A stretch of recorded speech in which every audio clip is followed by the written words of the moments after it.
Begin today the Gemara on Daf Tezayin Amud Aleph, where it says V'tarvayu, 4 lines down from the top of the Amud. Okay, so the Gemara is discussing a machlokes between Rabbi Yochanan and Reish Lakish.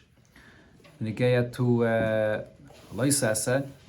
What Loisese does one get Malchus and which one not? And the Gemara, the last point it brought here is that according to Rabbi Yochanan, a lav she'ein by ma'aseh. If one is over on a lav and it's just passive, there's no action that he did, there's no malchus for this. Reish Lakish says that a lav, where the warning for this lav was a hasra suffix. And the example the Gemara brought before was in a case where a person is being warned about something where there's nothing that right now, at this moment that he's doing that's a lav. It could be later in the day. The example the Gemara brought was a shvua. A person makes a shvua, I'm going to eat this loaf of bread today.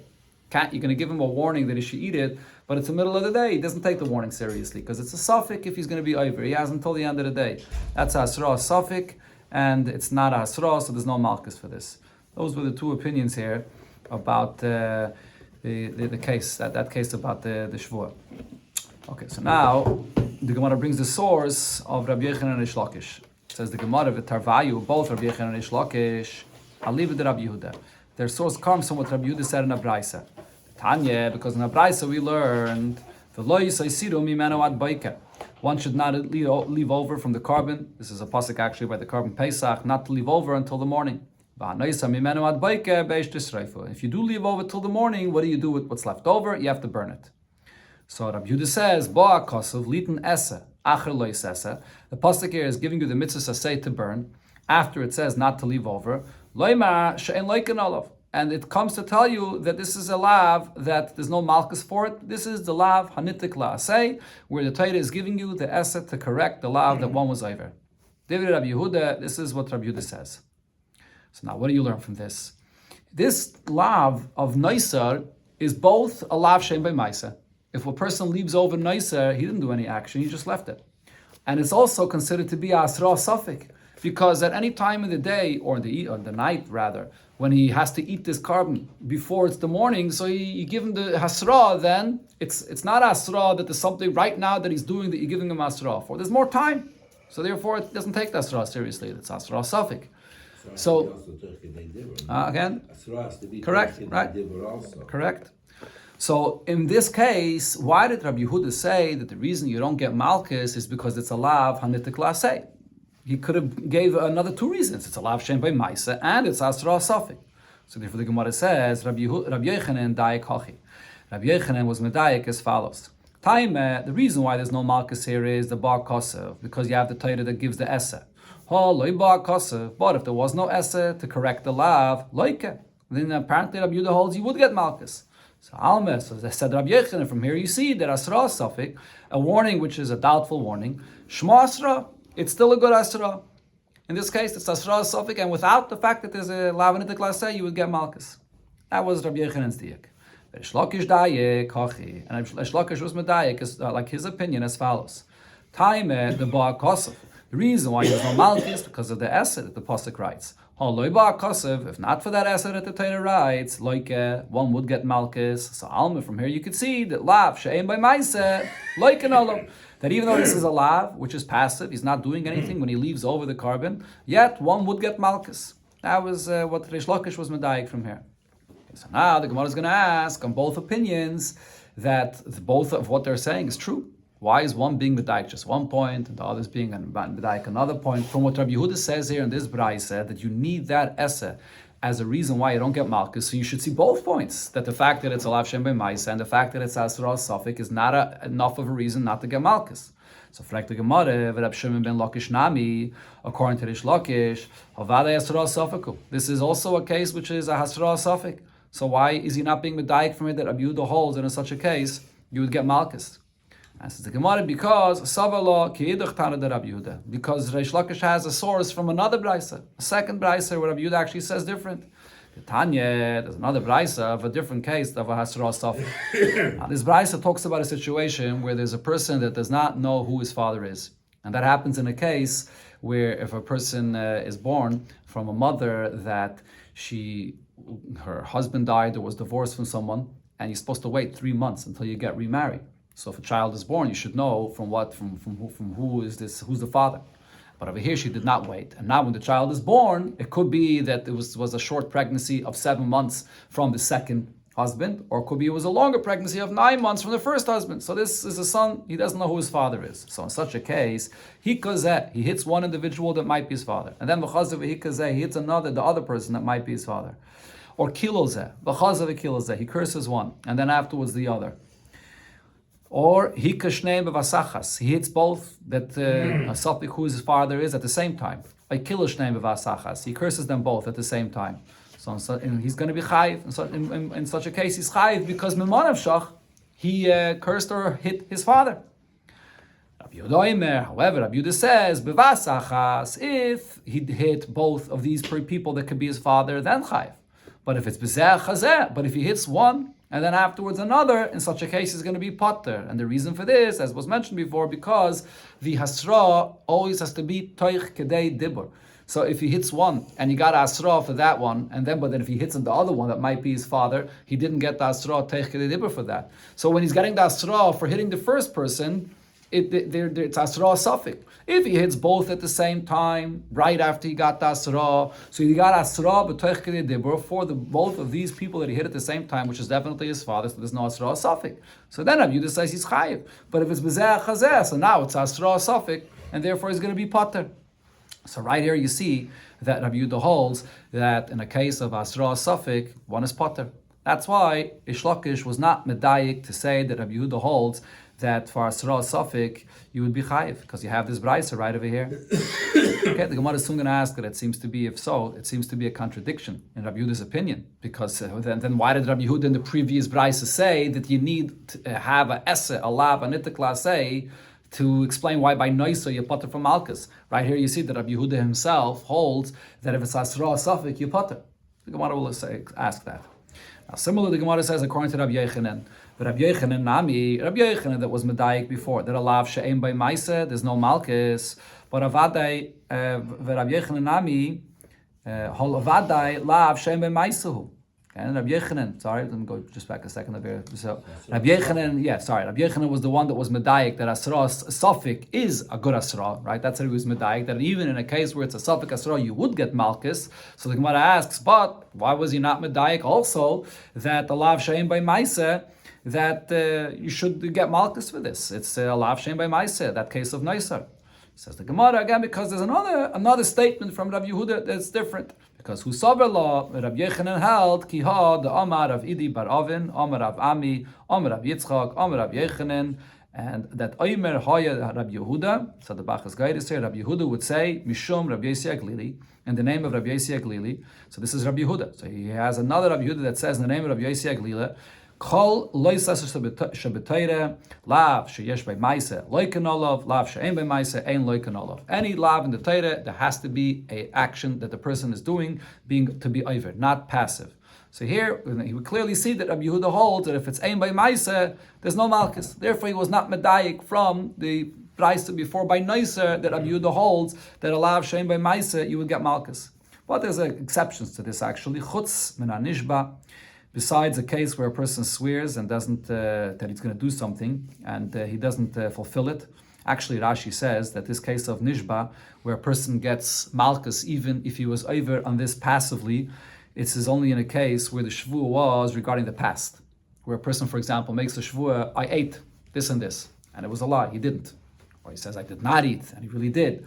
Over there, the Gemara in Shvuos, it learns out that you're going to be chayiv malchus even though it's only something that's passive, or he didn't do it, there's no ma'isa involved. But in a case where a person makes a shvuah for the future, in such a case, that's a regular lav shem by ma'isa where one would not get malchus. Another exception is meimar. This is the halacha of Tamura, where there's a lav, you're not allowed to exchange one carbon for another. But so for this, there is malchus even though there's no action. And one that curses his friend with the name of Hashem. Here as well, these are three that is learned from a pasuk, or it's an exception where there's a lav shem by maisa that there's malchus. Okay, so now after all of this, the Gemara concludes, if so, kashye de Rabbi Yehuda ad Rabbi Yehuda. There's now a contradiction in Rabbi Yehuda's opinion. The first brayser quoted by Neisar, it's clear that Rabbi Yehuda holds that the only reason by Neisar there's no malchus is because it's a lav, a nitik laseh, which means that the fact that it's Asra Safik, the fact that it's a Lav Shem by Maisa, doesn't matter. There's Malkus in both of those cases. But then Reish Lakish quoted another Braisa of Rabbi Yehuda saying that by Asra Safik there's no Malkus. And Rabbi Yochanan quotes another statement from Rabbi Yehuda in the name of Rabbi Yossi Glili that a Lav Shem by Maisa, there's no Malkus. So we have a contradiction here. Says the Gemara, so according to Reish Lakish, the answer is going to have to be that it's Trei Tanoi, Aliv de Rabbi Yehuda. It's two different Tanoim that are quoting in the name of Rabbi Yehuda. First Braisa is one Tana that says that a Asra Safik there is Malkus, and the second Braisa is a different Tana in the name of Rabbi Yehuda that there's no Malkus. And Rabbi Yochanan, according to Rabbi Yochanan, the answer is simpler. Lo Kasha, it's not a question because Hadi Day, the first Braisa is Rabbi Yehuda himself speaking. But Hadi Rabbi. And then afterwards, what's quoted here, Rabbi Yochanan quotes that it was said that Rabbi Yehuda would say in the name of Rabbi Yossi Glili. So that's not Rabbi Yehuda's own opinion. He's saying in the name of one of his rabbis, Rabbi Yossi Glili. Dr. Gemara Tanan Hossam. We learned in a mission over there. This is in Masech Chulin, the end of Masech Chulin. That Hanoitel, this is the mission that speaks about the mitzvah of Shiluach HaKain, which is that when there's the birds, the chicks or the eggs, and there's a mother sitting there, you have to send away the mother, and then you can take the chicks or the eggs. So now, Hanoitel Ein Malabonim, so one that takes them without sending away the mother. So what happens? Rabbi Yehuda Ein Meloika. Rabbi Yehuda says there's Malkus. Meaning, this is not something that can be corrected. Even though in the pasuk it does say a esa, shaleach t'shalach esa'im. It says, and it actually says first, loisikachem alabonim, and then it says shaleach t'shalach esa'im, send away the mother. So it seems like the Torah is giving an option to correct what the person did that he took without sending away the mother. He send away the mother now. But no, Rabbi Yehuda holds that essa is telling you what you should do l'chatchila. You should send away the mother, and then you could take the chicks or the eggs. But afterwards, the Torah is not writing this essa to correct this. So therefore, if one did this, he gets malchus.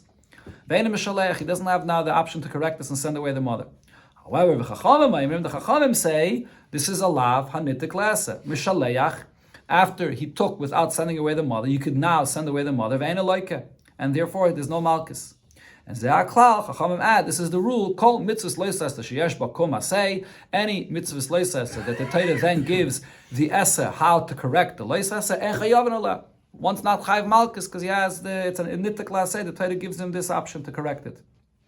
So now in this Mishnah, Rabbi Yochanan comes and says that ein lanu, or anu ein lanu ela zois v'oid acheres. According to my opinion, there's only one more example besides this one, besides Shiluach HaKain, where it's going to be the lav hanitik la'aseh. There's no other example for this. Now, Rashi explains the main point that Rabbi Yochanan means to say by this is continuing the point of what Rabbi Yochanan said before on Daf Tezvav. On Daf Tezvav, benegate to the lav hanitik la'aseh, there was a machlokes, when is the person over the lav? In the case of the lav hanitik la'aseh, that he would get malchus for this. So according to Reish Lakish, the Bezin calls him in and says, you did this lav, now you have an option of the essa to correct it. Either you do that essa, if not, he gets malchus right away. That's what the Gemara calls before, kaimai v'loy kaimai. If he's mekayim it, he'll be potter. If he's not mekayim it, he gets malchus right away. Rabbi Yochanan though says, no, it doesn't work like that by a lav hanitik la'aseh. He always has the option to be mekayim the essa to correct the lav, until he does something that breaks that option, that takes away that possibility to be mekayim the essa. Let's say, for example, over here by Shiluach HaKain, bitloi, exactly, that's the lashon of bitloi, v'loi bitloi. If he was mevatel the option of being mekayim the essa, then he gets malchus. If not, he always has that option to be mekayim it. So, for example, here by Shiluach HaKain, if he has to send away the mother, but he broke the wings of the mother and it can't fly away, also now he can't be mekayim the mitzvah saseh anymore. So this example of Shiluach HaKain, and now what Rabbi Yochanan is saying is, according to my opinion, that this concept of lav hanitik la'aseh is that when you are mevatel the essa, then one would get malchus. That idea applies only in two cases. This one, Shiluach HaKain, as I mentioned, if one breaks the wings, and one more case. That's it. Okay, so now the Gemara is going to explain what is that one more case, and then the Gemara is also going to discuss. It seems like that there's additional cases of a lav hanitik la'aseh where you could apply the same thing, that a person is not only not fulfilling the essa, but he's voiding the possibility of even fulfilling the essa. Bitloi. Let's see. Zok the Gemara, Amalei Rabbi Lazar. So Rabbi Lazar says to Rabbi Yochanan, Heicha, where is that other case? Amalei, so Rabbi Yochanan didn't answer him clearly. He just said, L'chi tishkach, when you'll find it. You'll go try to find what that other case is. So Nofak, Rabbi Blaza went out to research the matter, Dok va'ashkach, and he found what that other case is. And this is the case that was quoted in the Gemara before in Daf Tezvav. The Tanya, the Braisa says, Oynes, a person that was ma'anis a girl, and there the halacha is that he has to marry her and stay married to her, and here he divorced her. So Oynes shegirish, this Oynes that was megarish, this wife that he had to marry. So now im Yisrael, if he's a Yisrael machzer, he can remarry her. And they ain't like it, therefore he doesn't get malchus, because when the pasuk there says la yuchal l'shalcha kol yamav, but it also says v'lo si elisha, then it should be his wife. So if he does send her, if he does divorce her, he has the option to remarry her. So there's no malchus. Then Kayinu, if he's a Kayin, then like Avena Machse, then he gets Malchus right away and he can't remarry her because a Kayin can't marry a Grusha. So here, this is the case of a Lav Hanitik Laseh, where he has the option of being Mekayim De'aseh. So now, let's see. This case, is there any option to explain that he could do something to be Mevatel De'aseh, to be Mevatel the ability to remarry her? Is this a case where Rabbi Yechanan's Shitta would apply over here? So the Gemara says, so it would seem as follows, that this kind of case, it's understood, Laman de Tani, according to the one that learns, which is Rish Lakish. Rish Lakish says that it's kaimoi v'le kaimoi. By every essay, when it comes to Allah and Itikla say, how does it work by the essay there? That it all depends on, are you going to fulfill it now when the Bezin tells you to fulfill it or not? So over here as well, the person divorced this wife, the Bezin calls him in and says, you have to remarry her. If not, he gets Malchus right away. So that would apply in this case. But according to Rabbi Yechanan, he says that when it comes to Allah and Itikla say, the essay is an option that's open, always open until he's mevatel it. How does that work over here in this case when he divorced the wife? So the Gemara explains, by the case where you have to send away the mother, mishkachas law. So over there you understand how it's possible that he was mevatel the mitzvah, he breaks the wings of the bird, you can't send away the bird anymore, he kills the bird. So then over there, it's a not lav, anitik la say, until you mevatel, like Rabbi Yechanan says. But Ella Oynes, by this case of the Oynes, where he has to remarry this wife, so bitloi, v'loi bitloi, hechem ishkachas la, what does it mean that he's mevatel the option of remarrying her? What did he do that he can't remarry her? Now the Gemara explains, what are you going to say? Ida kotla, if the way he was mevatel this, that he killed her, so he can't remarry her now. Says the Gemara, but then there's no malchus. So then he's getting misa, so if misa, then there's no malchus. So what kind of a case is it? So this case seemingly is not the other case. Rabbi Yechanan said there's one more case, but this doesn't seem to be the other case where Rabbi Yechanan's opinion about Allah v'nitik laseh, where you could be mevatel the esa, would apply. So the Gemara says, Amar Rav Shimi b'chuzna, there is an example. If this person, this man, this husband that's supposed to remarry her was makabel kiddushin for her, for a different person, he now married her off to someone else. So the halacha is, when you divorce a wife and she went and married someone else, one may not remarry that grusha once she married someone else. So now he was mevatel the esse by being makabel kiddushin for her, for someone else.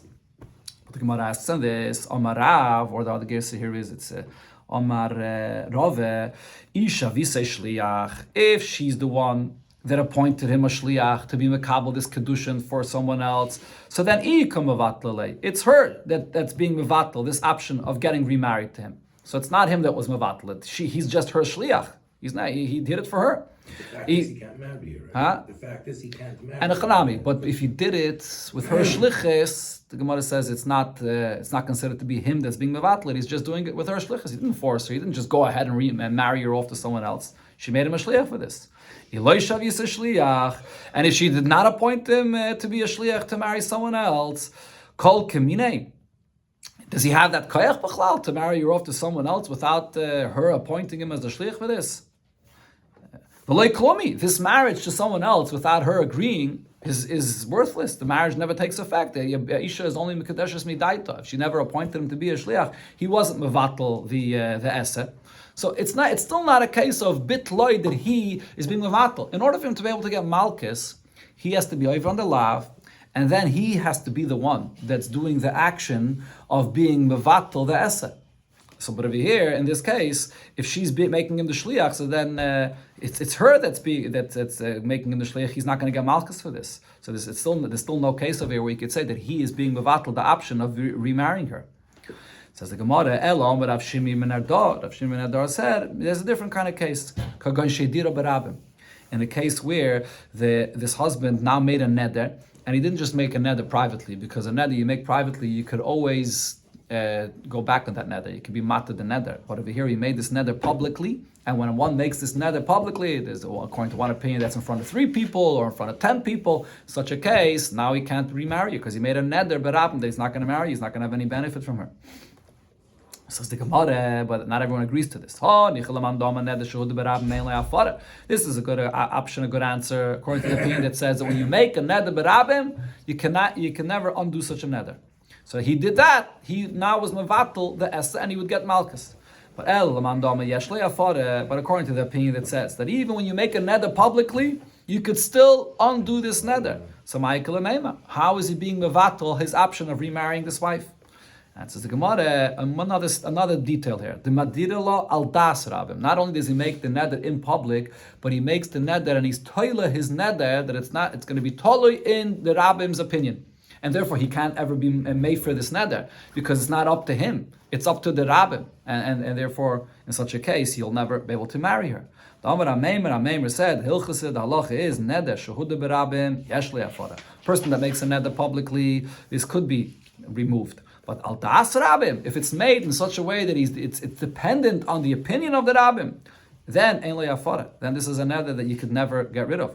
In such a case, if he made this neder al das rabbim, he was mevatel the mitzvah, the essay that he has to remarry her. And this is the second case, seemingly. This is when Rabbi Yochanan said that there's one more case besides shluach haken, where one could be over on the lav, and then also be mevatel the essay. This is it applies here by the case of this einish, the einish that was Megadish's wife and then made this neder al das rabbim. But there's no additional cases, right? That's what Rabbi Yochanan said. Only one more. Okay, but the Gemara asks on this, there's additional cases. Or v'suleke, is there no additional cases? There is, and the Gemara gives a siman for the 3 cases it discusses: Gezel, Mashkin, and Peya. Gezel, that is, the Rachmana Amar, when a person steals, the Torah says, Lois sigzel, and then the Torah says, V'heshev is that he has to return what he stole. So if a person takes that gzela and he burns it, so now he can't return it, so he's mevatel, the option of returning it. So it's also another case where the halacha of Rabbi Yochanan of bitlai would apply, that he would get malchus. Another case, mashkin. The Rahman Amalei Salvi al Beisa Lavet Avait. You're not allowed to enter into a person's house without his permission and to just grab a collateral. And then the Torah says, if you do, hashiv tashiv, you have to return it to him. So here as well, if what happens if one gets rid of this mashkin and now he can't return it, it's the same thing would apply. Bitla, he was mevatel. Or like the continuation of the pasuk, hashiv tashiv lo ha'avoid kibaya shemesh. Umishkachas, both of these cases, it applies. Whether according to the opinion that it all depends on whether he's going to be mekayim the essa now or not, and also bitla v'lei bitlai. It could also apply according to Rabbi Yochanan, where it was mevatel, where he destroyed, he burnt what he has to return, and now he can't return it anymore. And says the Gemara, no, actually over there you can't be mevatel. Why? Because hasam. So the Gemara says, kivin d'chayv b'tashlumin. In that case, he's still going to have to pay the money, the value. He can't give back the object itself because it's gone, but he has to give back the money for it. So in such a case, ein loike u'mishalim. There's no malchus and tashlumin at the same time. So that's the girsa in our Gemara, and the simple pshat of what our Gemara is saying is that we have the klal kederish asa. The Gemara brought in the beginning of this pedic as well, that you only get one punishment and not 2 punishments, and therefore over here there won't be any malchus for this because he has to pay for the money, the value of what he burnt, of what he took. That's the girsa and the pashup pshat in our Gemara. Taisus over here, however, says that you take out ein loikel mishalim, and the point of the Gemara's answer is, even in this case where a person steals and he burns that object or by the mashkin and he gets rid of it and he can't return it itself, but the fact that you have to pay the money, that is also a fulfillment of the esse of hashiv teshive, not just the actual chayfetz itself, but the money as well. And therefore over here, how are you being mevatel? He always has the option to pay money. That's what the Gemara means. It says that Rabbi Yochanan, we're discussing it, Rabbi Yochanan himself holds that you could get malchus and tashlumin at the same time. That's what it says in the Gemara in Ksubis. Therefore, Taisa says here this different shot. Okay, the Gemara asks on this case of the mashkin. Fragt the Gemara, maskef lo Rab Zeire, hoike mashkaine shel ger. How about the case where a person grabs a collateral from a ger where he wasn't supposed to, and he burns this mashkin. The ger is still alive, and he's supposed to give it back, but he burnt it, and now he can't return it anymore. And now what happened? Umesa ger. And now this ger dies, and this ger dies without anybody there to inherit him, and so there's nobody to pay. So now, in such a case, there should be malchus, and this is an example of a mitzvah saseh, a lav that is, which has it's nitik laseh that you're supposed to return it, and there's an ability for the person to be mevatel this mitzvah saseh if he burns it, and the ger dies without any children. And says the Gemara, no, in such a case, he still wouldn't get malchus. Hasam gavre bar tashlumenhu. Over here, really, this person, when he went and it was mevatel, when he burnt this mashkin that he took so that he can't return it, when he did that, he really, right then, the ger was still alive and he's chayiv to pay him. But then, later what happened was, v'shibud the ger u'de kapaka. But then, this shibud that he owes, that he has to pay, later on, the ger dies, and now he doesn't have to pay anymore. So therefore, in such a case, he still won't get malchus for this, because when he was being mevatel the eseh, this was still something where he had the chiyuv of tashlumin to pay. And therefore, for such a case, there's still no malchus for this. The Gemara has another case, but there's still the case of the mitzvah of leaving payah, and that's the for the portion in the field, in the corner of the field that you leave for the poor people, where over there it's also a lav in the klasei. The Rachman Amad the Torah says leisachala pasuk b'gomer. You should not get rid of, completely cut the corners of your field, and then it says a mitzvah sasei la'ani v'lager tazavesam. It should be left for the poor people. So over here this is the lav, and now if someone does not fulfill this, so the Torah gives you the option of an esed to correct this. And the lav in the class say, and seemingly this is also another case, a third example, where there could be an ability to be mevatel the la'ani v'lager tazev, as the Gemara explains. The mishkachas law b'kaimai v'loy kaimai. It's possible to say that this is lav anitik say, and the malchus would depend on whether you're going to fulfill the essa now or not. And also bitlay v'loy bitlay, and it could also be a case where the person can be mevatel. You can avoid the option of fulfilling the Esa. And the Gemara explains why. The Tanan, or the Tanya, we learned in Abraisa, mitzvahs peya. What is the mitzvah of peya? Lahafrish minakoma. You have to leave and separate the peya. That's when it's still attached to the ground. That's the way the mitzvah is to be done, l'chatchila. But lo hifrish minakoma, if you did not separate from when it's attached, so then mafresh mino aimrim. So then you separate, you leave for the poor people the bundles that are in the field. Lo yifresh mino aimrim. If he didn't separate, then he took it all. Mafresh mino akri. So then when you have the pile of the grain all together, so you have to leave for the poor people there. At shaloi mirach, and that's until you don't smooth out the pile. At that point, when you smooth out the pile, is when it becomes chayiv and meiser.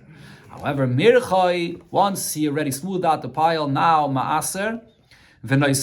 So then you give meiser, and you give it to the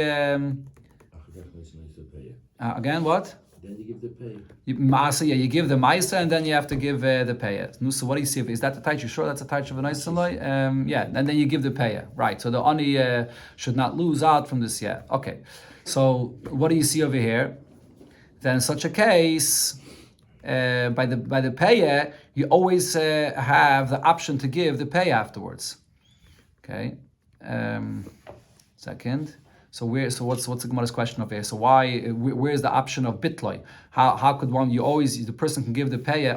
Now here. So what you see is until this is the last point. This is the last point that you can give your payah.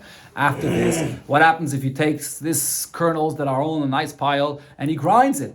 Now, if he grinds it, he changed it. Is the shinui. And now, once he changes it, it becomes his altogether. Then he doesn't have to give the payah anymore. So here you see that this is a case of a lav, leisachala, pa'asotcha, and now he has the option of always giving the payah later, but he could also be mevatel. If he's going to grind it, so why is this not a third example for lav nitik lasei, even according to Rabbi Yechim, bitlei v'loy bitlei? Says the Gemara, Rabbi Shmuel. The reason is because we're following here the opinion of Rabbi Shmuel. The Omer Rabbi Shmuel says, even after there's a shinoi, you ground it, it's flour, and not only that, you made it into a dough, you still have the mitzvah of payah at that point as well. So that you can never be mevatel this. Even when it's a dough, you still have to give the payah. But the Gemara says, Rabbi Shmuel, Nami mishkachas lo da'achalis. At a certain point, you can't give the pay anymore. If he ate the dough, if he ate this bread, so now you can't give any more for the poor person.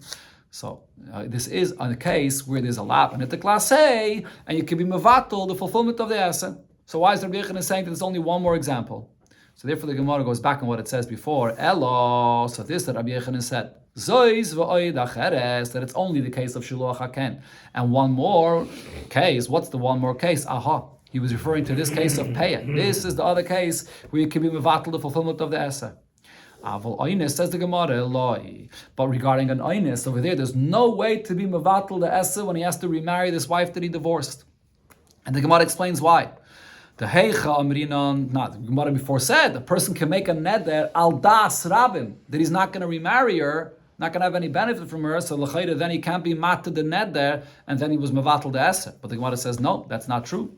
The Heicha Amrinon al das rabim ein lo yafare. When do I say that if a person made a neder, and this was dependent on the das of the rabbim, that you cannot remove this neder, that's l'dvar reshus, when it comes to any permissible manner. Aval l'dvar mitzvah, when it comes to a mitzvah, yesh le'afara. For a mitzvah, one could be made for the neder. And the reason is because even though it's totally in the das of the rabbim, but we have an assumption that the rabbim would agree for the sake of a mitzvah to be made for the neder. So therefore, if it's for the sake of a mitzvah, even if it's dependent on the rabbim, you could still be made for this. So he still has the option to remarry this wife. So over there, you can't be mevatel that mitzvah say. And the Gemara brings an example for this. There was this teacher of children, he was negligent with his children. Rashi says he was hitting them too much. And what happened was, Adre Rav Acha. Rav Acha made a neder, and he made a neder al das rabbim that were getting rid of this teacher and we're never going to hire him again. And then what happened? Va'hadre Ravina. Well, then Ravina rehired the same teacher. Why? Because the leishtakach, the dayik kvosei. They couldn't find another teacher that was teaching the children so well. And here you see it's a neder al das rabbim, but nevertheless they rehired him because it was for the sake of a mitzvah of teaching the children Torah. Definitely the rabbim was masking for this. So anytime it's a mitzvah, even a neder al das rabbim, you can be made for it. This neder. That's not a mitzvah. That's not mitzvah. To teach the children Torah. Like payah, like doing payah. Yeah. The neder shouldn't have taken effect. You can't take effect. I'm not going to eat matzah the first night of Pesach. Okay. It never takes effect. No. Okay. Let's go back now to the Mishnah. In the Mishnah it said another case where one gets malchus. It says va'echol nevelis, atrefes, shkotzim, uramosim, v'chulu. One eats from any of these non-kosher foods.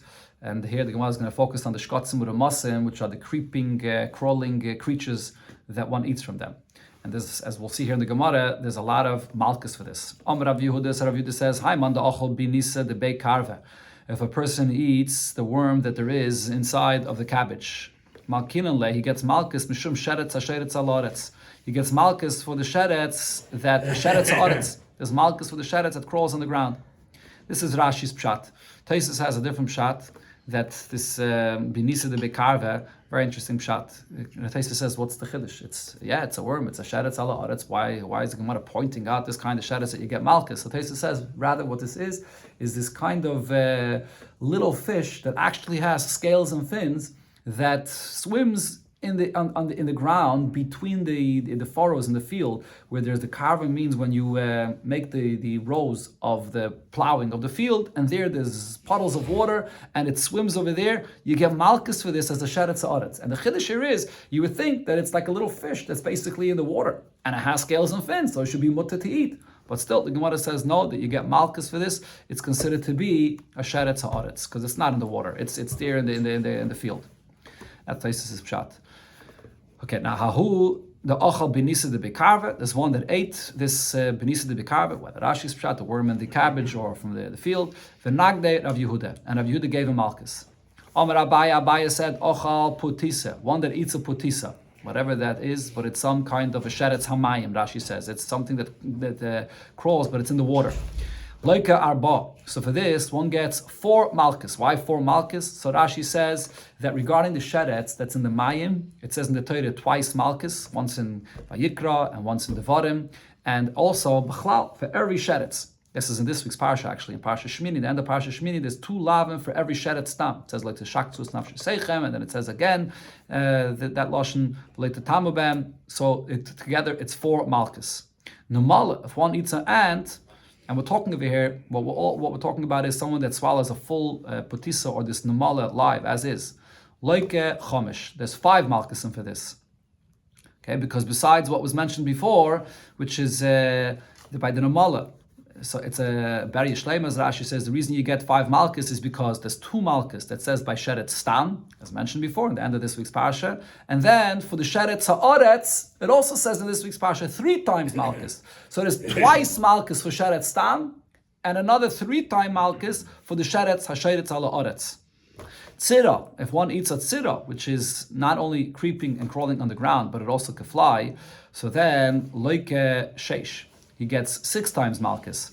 You get the malchus 5 for sheretz ha'aretz, because it's also a sheretz that crawls on the ground. But in addition, there's also a sheretz ha'oif, where Rashi says in Devarim, it's there's an additional malchus of chol sheretz ha'oif tami hulechem lo yoichlu. So there's a 6th malchus for this mishum sheretz ha'oif.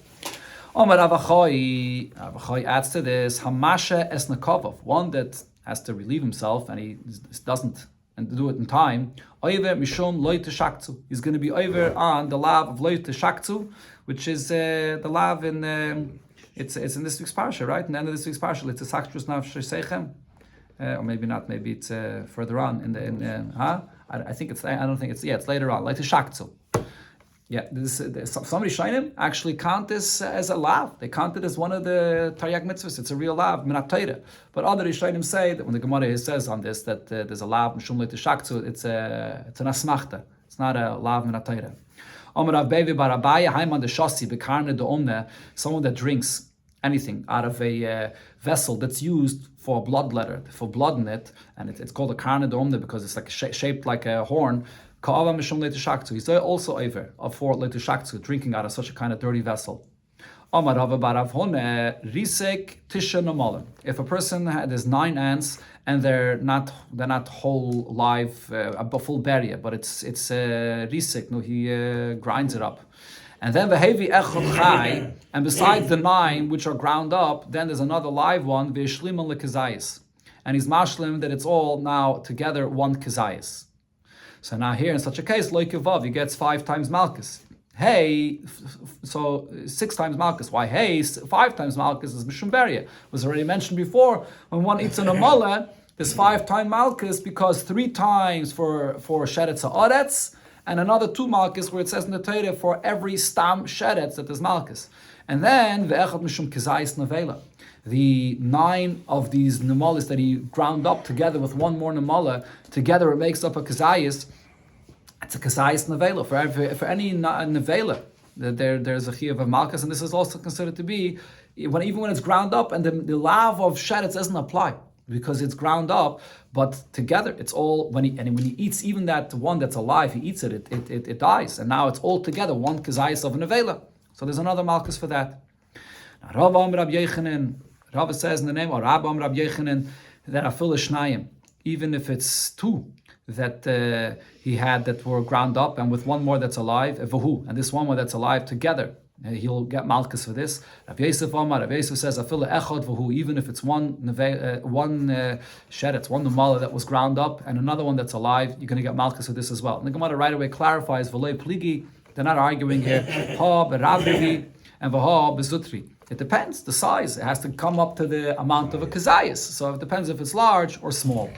Okay, Taisus discusses over exactly what the chiddush in this is, but they're all coming to the same point that one would be chayev malchus on this, and that's 6 malchus for this because of the issur of the sheretz and also the issur of nevela. Okay.